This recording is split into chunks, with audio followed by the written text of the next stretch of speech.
Bonjour à toutes, bonjour à tous.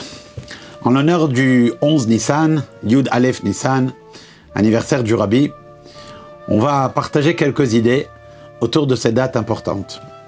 Sachez par ailleurs que le 11 Nissan est une date qui figure déjà dans le début de l'histoire des Béné Israël.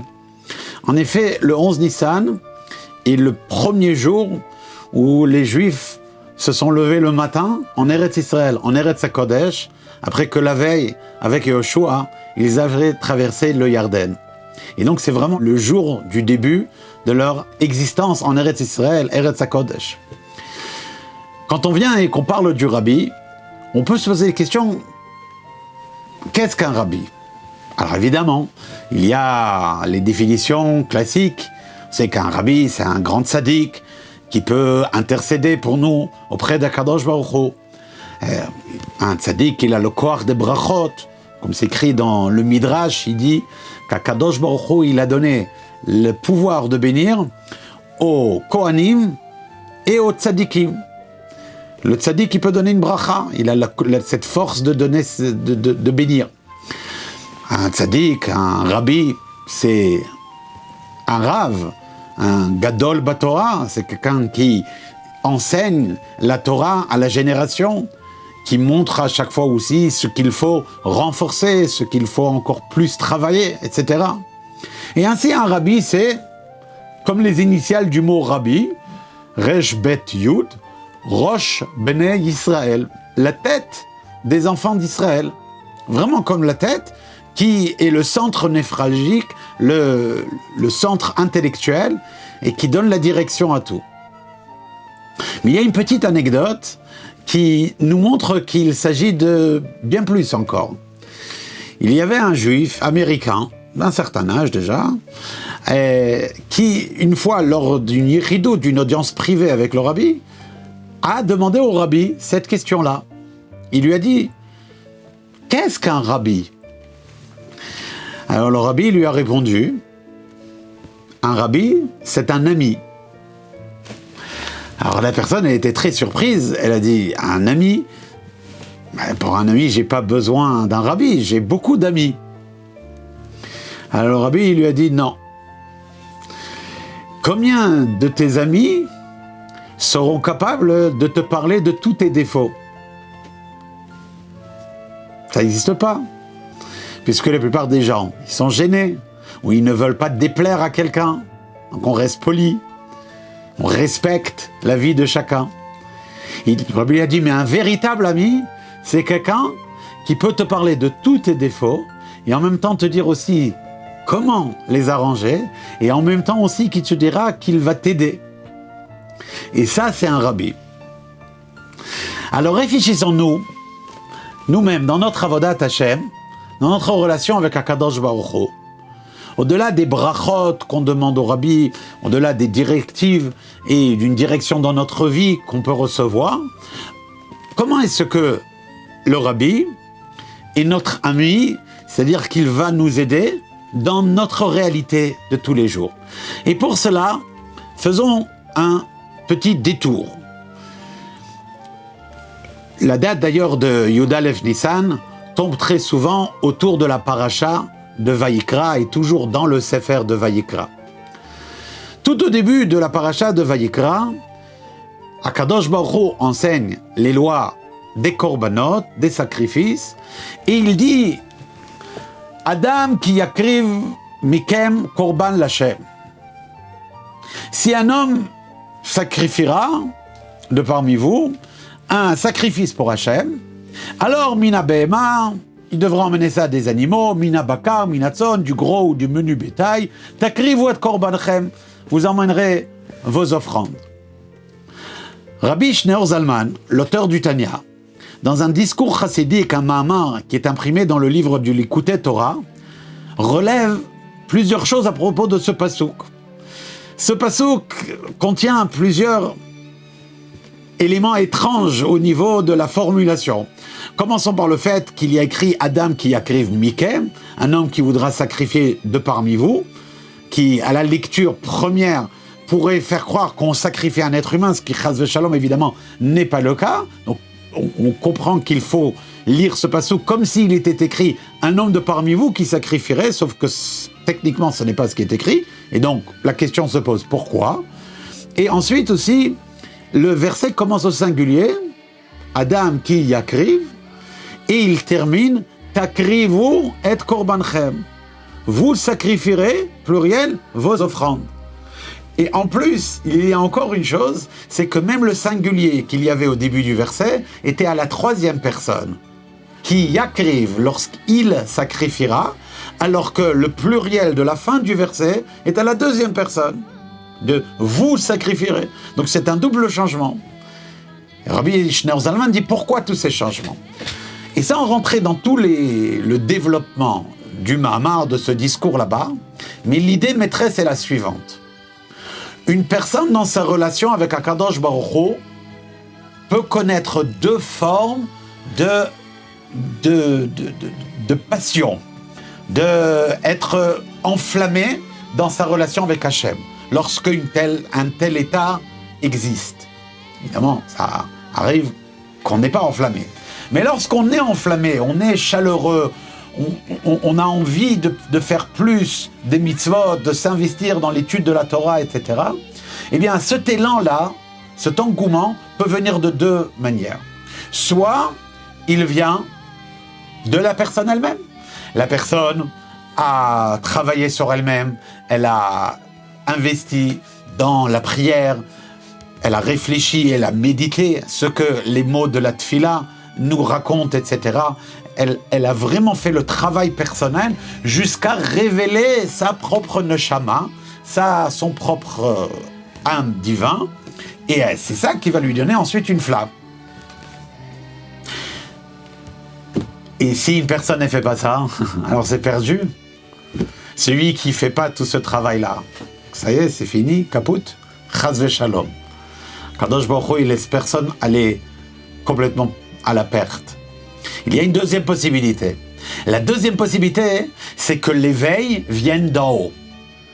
Alors que la personne, elle, ne s'y est pas préparée, elle n'a pas fait de travail particulier pour ça, tout d'un coup, une personne, elle se retrouve sensibilisée, elle se retrouve à avoir une plus grande envie, à s'investir davantage dans la religion, monter dans la rouchaniout, dans sa spiritualité.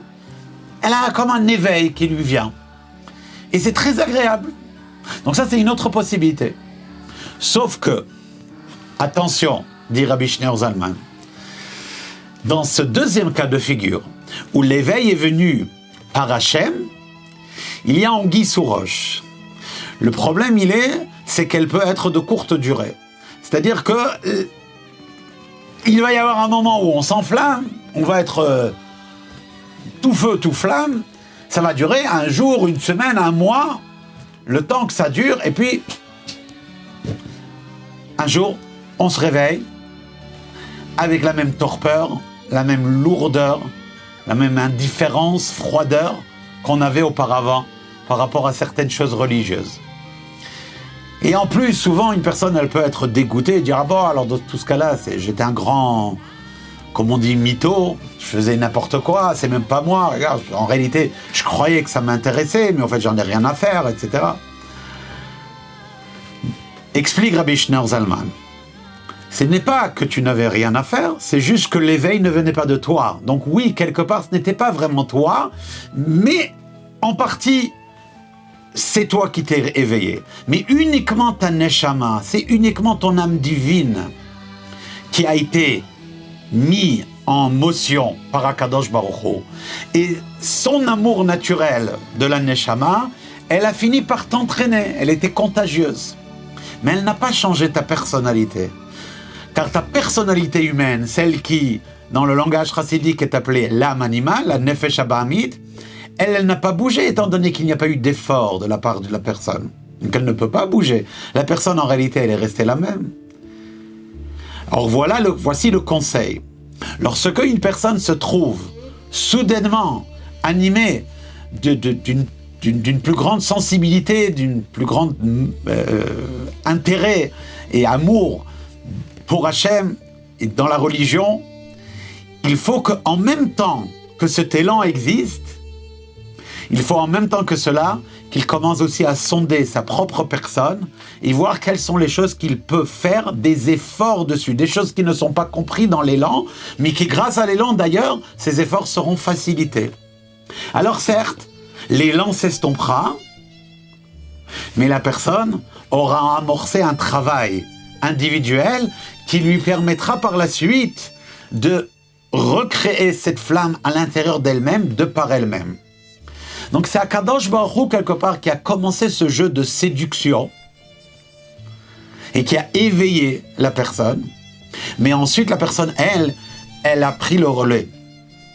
Et ça, c'est ce que dit le verset. Et maintenant, on va le voir dans les mots. Dans la vision du char céleste, telle qu'elle est décrite dans le livre de Yecheskel, Ézéchiel, Yecheskel, le prophète, décrit le chariot céleste qui est porté par des anges, des myriades d'anges, etc. Des anges avec des apparences très diverses, beaucoup d'entre eux d'ailleurs des apparences d'animaux. Et sur le char, il y a le trône. Et puis vient un verset, qui peut paraître surprenant, qu'il faut d'ailleurs respecter à la lettre. Ve'al hakiseh, et sur le trône, dmout, il y avait une image, une apparence, Mar'e Adam, qui était similaire à l'apparence d'un être humain. Il y a beaucoup de réserves ici. Mais ça parle de Dieu lui-même, d'Akadosh Baruch Hu, qui, bien qu'il n'ait ni corps ni ressemblance corporelle quelconque, comme on le sait, c'est quand même quelque chose qui ressemble à l'apparence humaine. Et dans la Chassidut, on expliquera que ça fait référence aux 10 sphirotes, aux 10 attributs divins, qui correspondent également aux 10 facultés que l'âme humaine possède. En tout cas, Rabbi Shneur Zalman explique le verset à base de cette prophétie du Yecheskel de la manière suivante. Adam, qui yakriv mikem, lorsque Adam ha'elyon, lorsque l'homme suprême, c'est-à-dire Hachem lui-même, yakriv mikem, viendra et approchera, non pas sacrifiera, ça vient aussi du mot karov, il approchera donc de lui, mikem, un de parmi vous, korban l'Hachem, pour que cette personne-là soit plus proche de Hachem maintenant. Alors, à ce moment-là, mina behema, mina bakar ou mina tzon, de votre propre animal, que ce soit un gros taureau ou un mouton tout docile, peu importe votre caractère et votre personnalité, takrivu et korbanchem, vous aussi approchez-vous et faites votre offrande, faites votre sacrifice à votre tour. Et maintenant on comprend. Le singulier du début à la troisième personne, ça parle de Hachem, Hachem Echad. Le pluriel de la deuxième personne de la fin, ça parle de nous. Takrivu, vous. Et Rabbi Shneur Zalman d'ailleurs il rajoute que même sur chaque individu qui va faire le travail de s'approcher sur Hachem, on pourra utiliser le pluriel de ce vous approcherez, puisque vous, tant votre neshama que votre caractère humain, votre nefesh habamit. Et là, Rabbi Shneur Zalman il rajoute quelque chose à la fin de ce discours. Un tout petit passage, à peine 2 phrases.